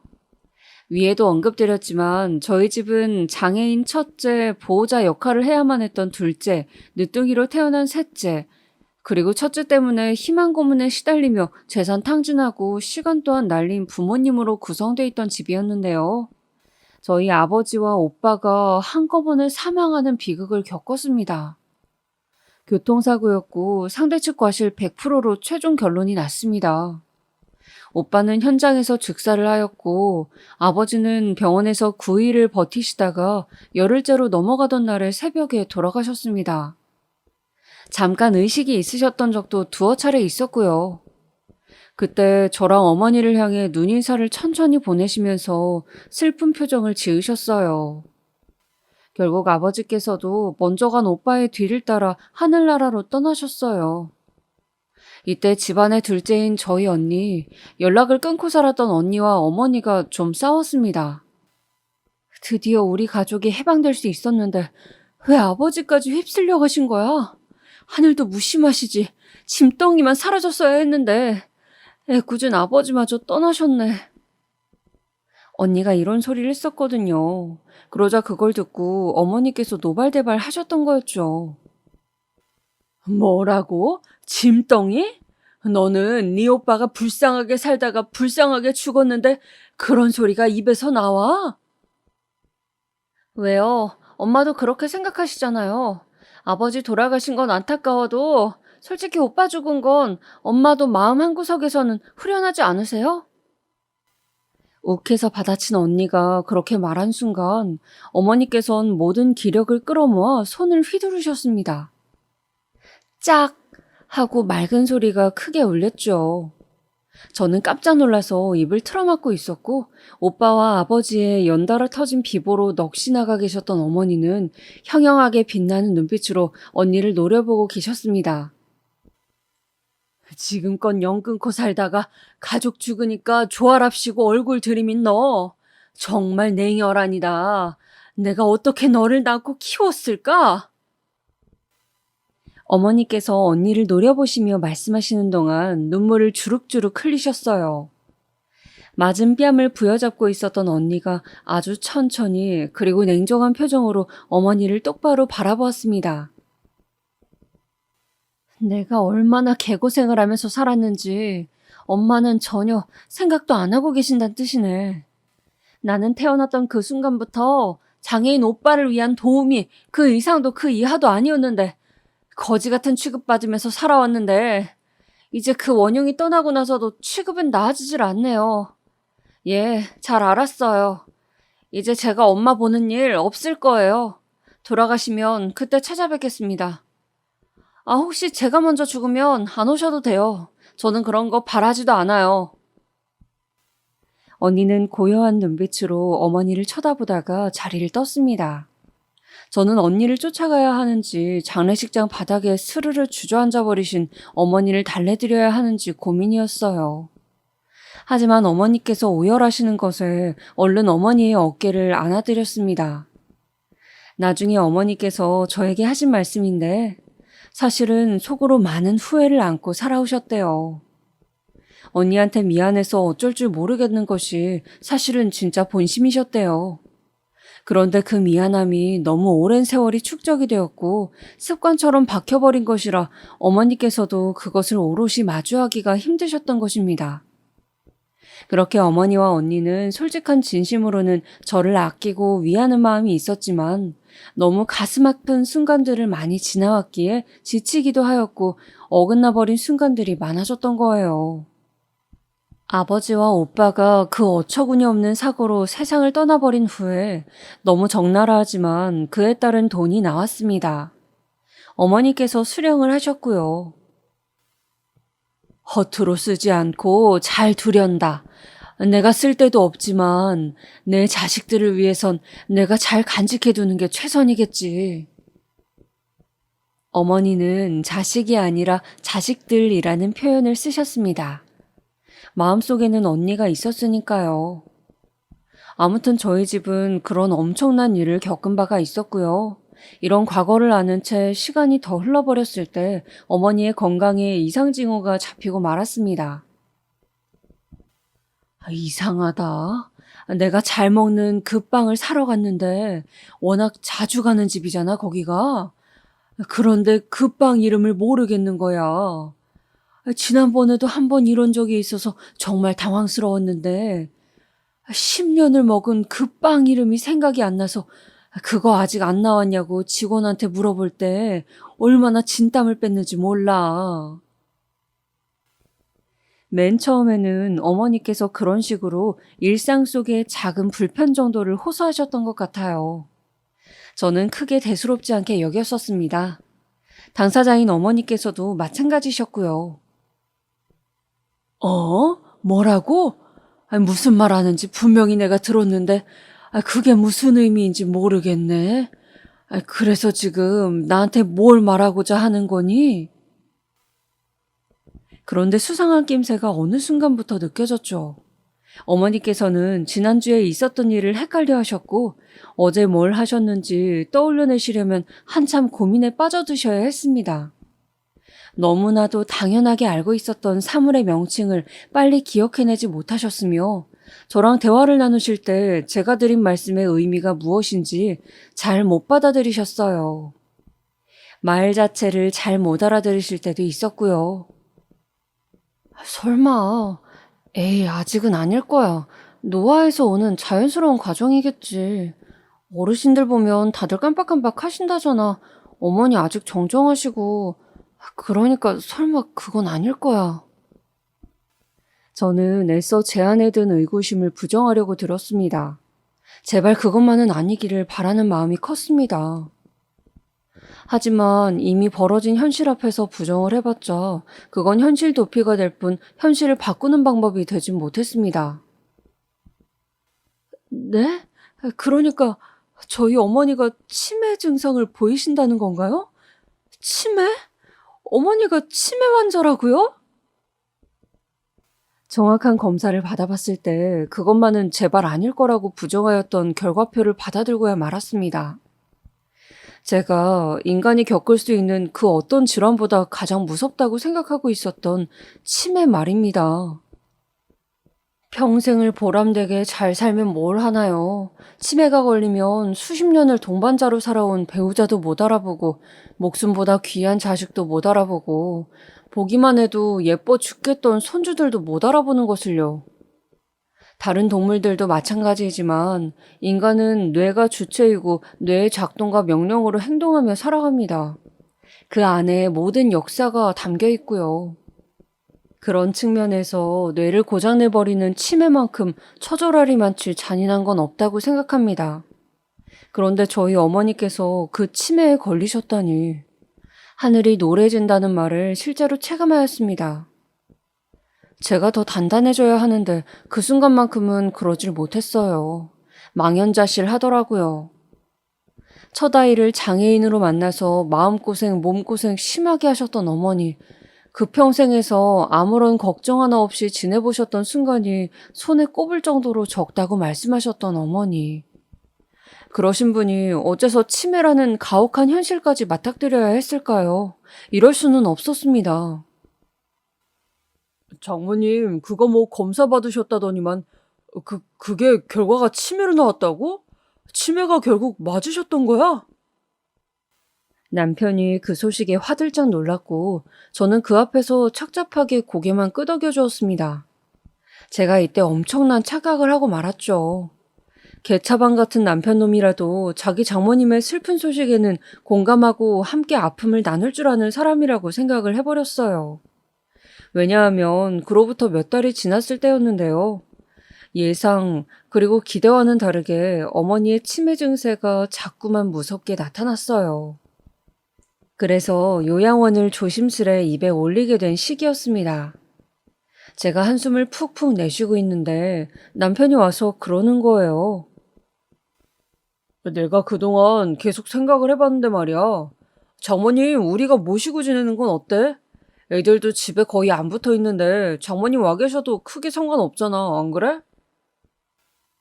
뭐? 그게 정말이야? 사실 우리 어머니 오가기 불편한 빌라에 사시잖아. 충분히 이사 가실 형편이 되었는데도 그냥 집 구하고 이사하고 그런 게 번거롭다는 핑계 대시면서.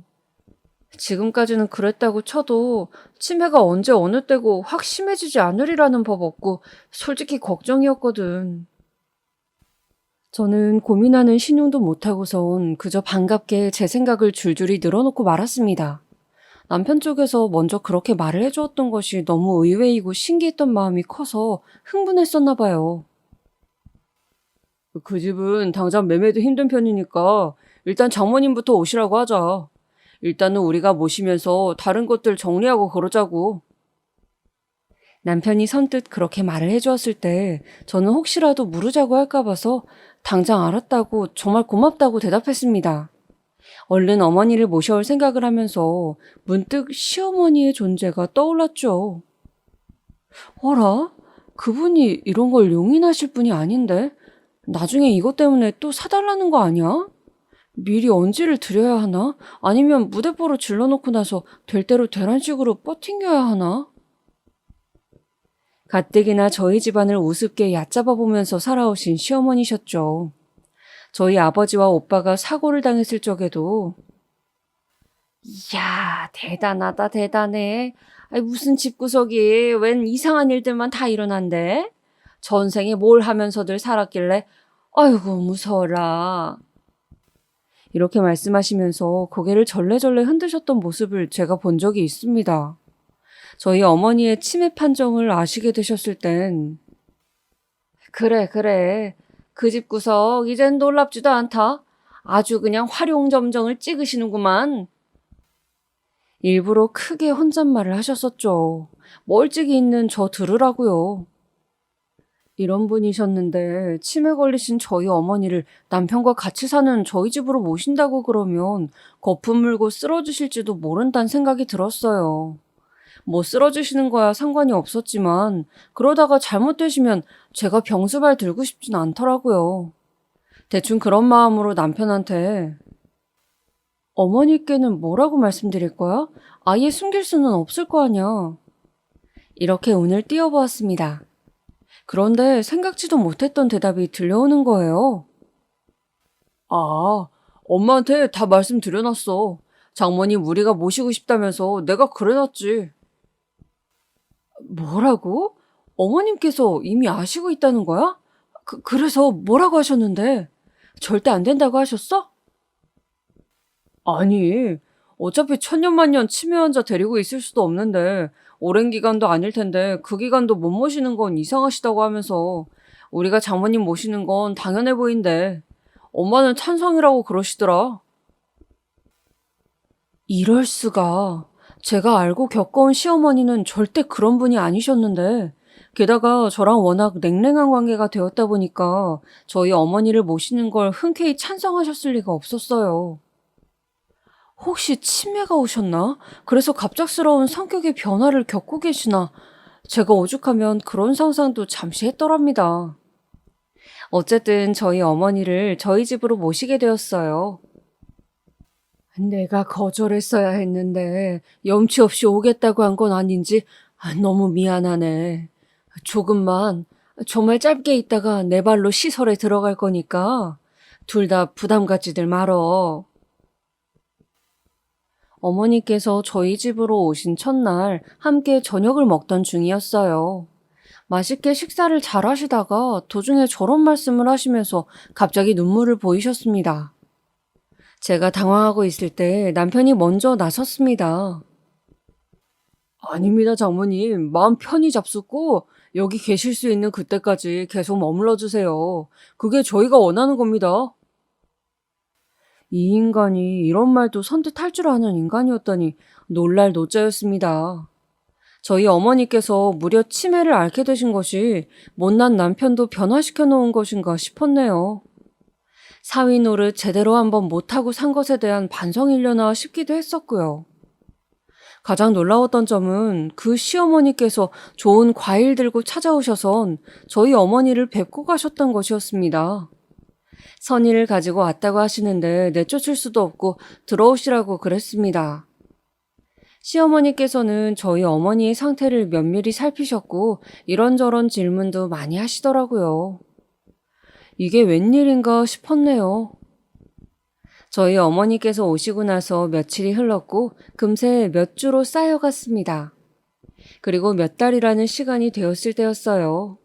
그동안 저희 어머니는 증세가 오락가락했는데요. 엄청 증세가 심해져서 여기가 어디인지 당신이 누구신지 전혀 모르실 때도 있었고 어느 날에는 또 나름 괜찮은 상태로 일상을 보낼 때도 있었습니다. 모시고 살다 보니까 너무 힘들고 괴로운 순간들이 많았으나 마음 한편으로는 포기가 안 되기도 하고 묘한 심정이었습니다. 어째서 아버지 어머니 두 분께서 장애인 오빠를 포기 못하시고 그리 애를 쓰셨다는 건지 알 것도 같았죠. 역시 사람은 역지사지를 해보지 않고서는 그 입장을 알 수 없는 법인가 봐요. 그날은 여느 때와 다름없는 하루였습니다. 저는 볼일을 마치고 집으로 돌아와 어머니부터 찾았죠. 안 계시더라고요. 잘 신으시는 운동화가 없는 것으로 보아 잠시 주변에 외출을 나가셨나 싶었습니다. 항상 목에 수첩을 거신 채로 아파트 단지를 산책하곤 하셨거든요. 단지를 벗어나 동네를 활보하실 때도 가끔 있었지만 자주 있는 일은 아니었고 특별한 상황이 일어난 적은 없었습니다. 그래서 저는 별 생각 없이 집안일을 하면서 어머니의 귀가를 기다렸습니다. 하지만 시간이 돼서 돌아온 건 남편이었고 저는 그제서야 조금 불안해지기 시작했어요. 아직 어머니가 안 돌아오셨어. 언제 나가셨는지 모르겠고. 내가 집에 왔을 때부터 계산하면 벌써 5시간째야. 최소 5시간 이상을 밖에 계시는 거라고. 혹시 무슨 일이라도 생기신 건 아닐까? 일단 침착해. 지금까지 장모님께 병고가 생긴 적은 한 번도 없었잖아. 일단 조금만 더 기다려보고 찾으러 나가보자. 남편은 저를 진정시키면서 별일 아닐 거라고 자꾸만 저를 나가지 못하게 말렸습니다. 저만 너무 오버하는 건가 싶은 마음을 안고 어머니를 찾아 아파트 단지는 물론이고 온 동네를 돌아다녔습니다. 하지만 어머니의 흔적을 찾을 수는 없었어요. 깜깜해진 밤이 되었을 때 저는 길바닥에 주저앉은 채로 무서운 가정을 떠올리고 있었습니다. 정말 무슨 큰일이라도 당하신 건 아닐까? 차도에 잘못 나가셔서 교통사고를 당하신 후 병원에 실려가신 건 아닐까? 별별 상상을 다 했었습니다. 경비실에 도움을 요청해서 안내방송을 몇 번 실시했고 CCTV를 확인할 수 있었습니다. 그런데 어떤 카메라 한 대에 어머니의 동선이 잡혔어요. 혼자 아파트를 빠져나가시잖아. 후문은 절대 이용을 안 하셨던 걸로 아는데 왜 저기로 나가신 거지? 저쪽은 CCTV가 많이 있을 만한 길이 아닌데? 정말로 어머니께서 혼자 외출을 감행하셨고 어디론가 계속해서 걸어가고 계셨습니다. 저는 경찰서를 찾아가서 치매 환자 실종 신고를 했습니다. 경찰서에서 어머니의 실종을 말하는 동안 저도 모르게 눈물이 나더라고요. 불효녀라는 걸 제 입으로 떠드는 모양새가 된 것 같았습니다. 할 수 있는 조치는 다 해놓은 채로 어머니를 다시 뵐 수 있기를 기다렸어요. 물론 가만히 있을 수가 없어서 매일 어머니를 찾아 저는 길거리를 활보했죠. 그런다고 찾을 수 있는 분 같았으면 진작에 찾았겠지. 의미 없는 짓거리 하지 말고 무사히 오실 수 있도록 기도나 해. 그런 저에게 남편은 잔소리를 하였습니다.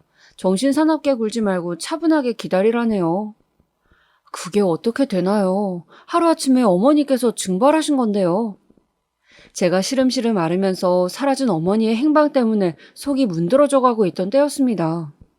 12일, 어머니께서 CCTV에 잡히신 이후로 흔적도 없이 사라지셨던 그날로부터 딱 12일째 되던 날 어머니께서 돌아오셨어요. 당신의 두 발로 저희 집으로요. 어디 갔다 이제 오신 거예요? 걱정했잖아요. 대체 어디로 가셨던 거예요? 네? 저는 어머니를 붙잡고 엉엉 울었습니다. 행색이 꼬질꼬질한 것을 보니까 억장이 무너졌습니다. 길거리에서 노숙이라도 한참 하다가 오셨나 싶었는데요. 어머니께서는 정말로 그냥 바깥에서 지내다 오셨다고 그러시는 거예요. 갈 데가 없어서 여기가 어디고 저기가 어딘지 몰라서 나 그냥 있었다. 아무데나 그냥 있어지는 대로 있었다. 멍하게 말씀하시는 어머니의 손을 제가 꼭 붙잡아 드렸습니다. 어찌되었든 기적적으로 저희 집 주소를 떠올려내셔서 여길 돌아올 수 있었다는 사실 자체가 감사하였어요. 이상하게도 어머니께서 목에 늘 걸고 다니시던 수첩에 저희 집 주소가 적혀있던 페이지가 없어져 있더라고요. 딱 그것만 뜯어낸 것처럼 말이에요. 그래서 집으로 돌아오실 수가 있었던 거였죠. 저는 이게 무슨 기적이냐면서 행복해했는데 아니, 장모님, 어떻게 집으로 돌아오신 거죠? 무사히 귀가한 저희 어머니를 보곤 남편이 깜짝 놀라서 어쩔 줄을 몰라 했습니다. 저는 그 점이 수상했어요. 표정 보니까 뭔가 심상치가 않더라고요. 어머니는 당신의 사위가 기억에서 가물가물하다는 듯 그저 고개만 갸웃거리고 계셨고요. 그래서 어머니께 실종 당일의 상황을 여쭤봐도 해답을 얻을 수가 없었습니다. 하지만 저는 제 안에서 미심쩍은 의심을 키운 뒤였고 남편의 행동 거지를 주시하게 되었습니다. 그리고 어머니께서 돌아오신 뒤 일주일째 되는 날이었습니다. 나 쓰레기 버리러 나가는 김에 과자도 사오려고. 혹시 먹고 싶은 과자 따로 있어? 제가 쓰레기를 버리러 집 앞에 나가게 되었습니다. 남편은 거실 소파에서 시큰둥하게 아무거나 라고 대답하고는 휴대폰을 보더군요. 저는 그러려니 하면서 어머니께서 방에 계신 것을 확인하고는 쓰레기를 들고 밖으로 나갔습니다. 그런데 엘리베이터를 타고 내려오자마자 알게 된 거예요. 휴대폰이랑 지갑 다 놓고 온 것을요. 어쩔 수 없이 쓰레기는 1층에 잠깐 두고 제가 다시 올라갔습니다. 집에 들어갔는데 남편이 거실에 없더라고요. 그런데 세탁기 돌아가는 소리 말고도 무슨 말소리가 들리는 거예요. 문득 궁금해져서 제가 소리가 나는 쪽으로 가보았습니다. 세탁기가 있는 다용도실 안에 남편이 있었어요. 창문을 열어놓고 바깥을 보면서 통화를 하고 있더라고요. 아, 그러니까 노인네가 은근히 정신이 멀쩡하고 지랄이야. 그 순간 제 귀에 들려온 너무나도 불길한 내용. 저는 숨소리가 혹시 남편에게 들릴까봐 손으로 입을 틀어막고 살금살금 더 가까이 다가가서 귀를 기울였습니다. 그래도 우리가 엉뚱한 주소 종이에 써가지고 손에 쥐어줬던 거 그걸 기억 못하니까 다행이죠. 아무튼 아까워 죽겠어요. 저라면 치매 노인네 유산 먹을 수 있을 것도 같았는데 이게 생각하고 현실하고 다르다, 그치? 그래도 엄마 덕분에 이런 아이디어를 얻어서 실행해볼 수 있었잖아. 다음엔 꼭 성공하자고요. 우리 엄마 최고! 심장이 미친 듯이 뛰었습니다. 남편, 시어머니, 이 악마 같은 것들이 어떤 계략을 꾸몄는지 머릿속에 훤히 그려졌습니다. 득달같이 따지고 싶은 충동을 억누르며 저는 이성적인 판단 한 가지를 내렸어요. 잠깐만, 증거가 있어야 돼. 두 사람이 그랬다는. 일단 휴대폰으로 지금 저 대화 소리라도 녹음을 해놔야겠다. 그렇게 생각한 저는 재빨리 휴대폰을 찾으러 가려고 몸을 돌렸습니다. 그러자마자 저는 비명을 내지를 뻔했습니다. 쉿! 등을 돌리자마자 제 앞에 서 있는 사람, 검지를 입술에 대면서 바로 저를 진정시킨 사람, 바로 저희 어머니셨습니다. 저는 놀란 심정을 다스리면서 어머니를 믿을 수 없다는 눈으로 쳐다봤어요. 어머니께서는 따라오라는 손짓을 하시곤 현관으로 향하셨습니다. 아직 남편은 이 상황을 모르고 세탁기가 돌아가는 다용도실에서 자기 엄마랑 통화 중이었죠. 저는 어머니와 함께 집을 빠져나왔어요. 인적 드문 곳의 벤치로 가서 나란히 앉고 나서야 어머니께서는 입을 여셨습니다. 진작에 그것들이 어떤 추악한 속내를 가지고 있는지 나는 알고 있었어. 어머니, 지금 상태가 괜찮으신 거예요? 아니, 그런 건 아니야. 이러다가도 또 몇 시간 후면 나는 머릿속이 뒤죽박죽이 될 테다. 마침 지금 정신이 또렷한 게 얼마나 다행인지. 자, 이것부터 받아라. 어머니께서 저에게 건네주신 것은 작고 얄쌍한 녹음기였습니다. 그걸 통해서 그들의 작태를 녹음해 오셨다고 했어요. 그것 덕분에 정신이 흐려질 때도 상황 파악을 하실 수 있었다고 했고요. 또한 주머니에서 꼬깃 탄 종이들을 꺼내 저에게 주셨습니다. 몇 월 며칠 몇 시에 그 두 사람이 어떤 모의를 했는지 들으실 때마다 몰래 메모를 해놓으셨대요. 치매 환자를 우습게 본 그들은 제가 집에 없을 때 둘이서 신나게 작당질을 했었던 것입니다. 또한 어머니께서는 실종 당일에 당신께서 태워주셨던 택시의 차량 번호를 적어두셨습니다. 일부러 아파트 밖으로 어머니를 나오시도록 몰래 유도해놨었던 남편은 엉뚱한 주소를 택시기사에게 불러준 후 어머니를 태워서 보냈대요. 거기서 노인들을 위한 모임이 열릴 거고 그 주소에서 내린 후 몇 분 기다리면 안내자가 올 거라는 식으로 둘러댔다고 합니다. 어머니께서는 그 개수작의 진위를 아시고 계셨기에 일부러 그래 좋다라면서 생각이 없으신 척 따르셨다고 합니다. 바로 집으로 안 오셨던 것도 어머니께서 일부러 그러신 거라는 말씀을 들으며 저는 울고 있었습니다. 못난 늦둥이 딸이 못난 결혼을 해서 이런 못난 꼴을 겪게 해드린 것에 미칠 것만 같았어요. 흐려지는 정신을 애써 붙잡으며 절치부심으로 증거를 모아오신 어머니의 심정을 제가 감히 가늠할 수가 없었습니다. 저 앞으로 이렇게 살지 않을게요. 약속해요. 그리고 그것들이 제대로 벌받을 수 있게 할게요. 저는 울면서 다짐하였고 어머니께선 그것으로 되었다며 웃어주셨습니다. 지금 현재 저의 남편이었고 시어머니셨던 그 작자들은 법의 심판을 받는 중에 있습니다. 이 과정에서 다른 분들의 도움도 받았고요. 특히 언니가 인맥의 힘을 써주었죠. 어머니께서는 시설에 들어가셨어요. 언니가 사는 집에서 차로 불과 10분 걸리는 거리예요. 저는 두 딸들과 셋이서 지내고 있습니다.